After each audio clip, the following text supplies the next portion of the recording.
गेल्या तब्बल 77 वर्षापासून अखंड सुरू असलेली सुसंस्कारित परंपरा बाबूजी देशमुख वाचनालय अकोला यांच्या वतीने नवरात्रोत्सवानिमित्त आयोजित व्याख्यानमाला यंदाही सुरू होतीये। यावर्षीही ज्ञानदीप प्रज्वलित करण्यासाठी प्रबुद्ध वक्ते विचारमंथन ज्ञानाचा महायज्ञ घडवणार आहेत। कार्यक्रमाची वेळ दररोज सायंकाळी 6 वाजता। स्थळ बसस्टँड चौक, प्रमिलाताई ओक हॉल। व्याख्यानमालेचा कार्यक्रम शनिवार 4 ऑक्टोबर अरुण खोरे पुणे, यशवंतराव चव्हाण महाराष्ट्र। रविवार 5 ऑक्टोबर देवकुमार अहिरे पुणे, आधुनिक महाराष्ट्रातील धर्मचिंतन आणि धर्मचिकित्सा। सोमवार 6 ऑक्टोबर देवकुमार अहिरे पुणे, सत्यशोधक आधुनिकता आणि परंपरेचे पुनर्चिंतन। मंगळवार 7 ऑक्टोबर ज्ञानेश्वर वाकुडकर नागपूर, उद्याचा महाराष्ट्र कसा असावा।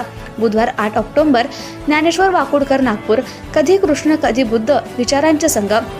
गुरुवार 9 ऑक्टोबर श्रुती तांबे पुणे, 21व्या शतकातील भारत स्वप्न आणि भविष्यवेध। शुक्रवार 10 ऑक्टोबर अनवर राजन पुणे, समतेच्या दिशेने। शनिवार 11 ऑक्टोबर अनवर राजन पुणे, हिंदू मुस्लिम प्रश्न आणि राष्ट्रीय एकात्मता।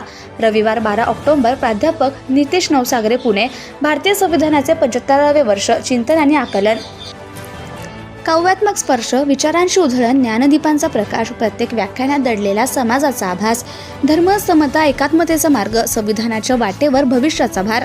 या व्याख्यानमालेत सहभागी होऊन कानातून मनापर्यंत पोहोचणाऱ्या विचारांचा ठेवा घ्यावा, असे आवाहन बाबूजी देशमुख वाचनालय अकोला येथील कार्यकारिणीने सर्व जागरूक नागरिकांना केलंय। आपले सर्वांचे मी संपादक शंकर जोगी मनपूर्वक स्वागत करतो।